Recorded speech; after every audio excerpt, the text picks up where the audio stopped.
একসময় এক ভয়াবহ খরায় শুকিয়ে গেল বিশাল এক গভীর পুকুর। পানির অভাবে ছটফট করতে লাগলো সমস্ত মাছ। পরদিন সেখানে উড়ে এলো হাজারো তোতার এক ঝাঁক। এত সহজ শিকার দেখে তাদের চোখ লোভে চকচক করে উঠল। একদল চাইলো এই সুযোগে মাছেদের নিয়ে বারবিকিউ পার্টি করতে, কিন্তু অন্য দল বলল, লোভ সংবরণ করো, প্রকৃতিকে বাঁচাও। মুহূর্তেই তোতাদের দল দুই ভাগে ভাগ হয়ে গেল। লোভীরা মাছ নিয়ে উড়ে পালালো, আর প্রকৃতি প্রেমীরা প্রতিজ্ঞা করলো এই পুকুর তারা আবার ফিরিয়ে আনবেই। শুরু হলো এক অসম্ভব মিশন।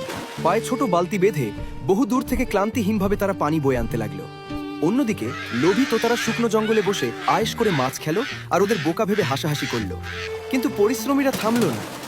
ফোঁটা ফোঁটা পানিতে পানিতে ভিজলো পুকুরের বুক। তারা নতুন করে গাছ লাগালো। কিছুদিন পর গরম আরো বাড়ল। লোভীদের জঙ্গল পুরোপুরি শুকিয়ে গেল। পানির অভাবে আজ তারাই ছটফট করতে লাগলো।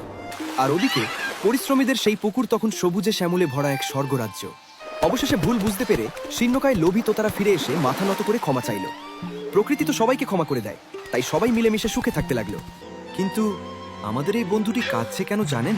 কারণ এত সুন্দর একটা গল্প দেখার পরেও আপনারা হয়তো এখনো লাইক ফলো করেননি।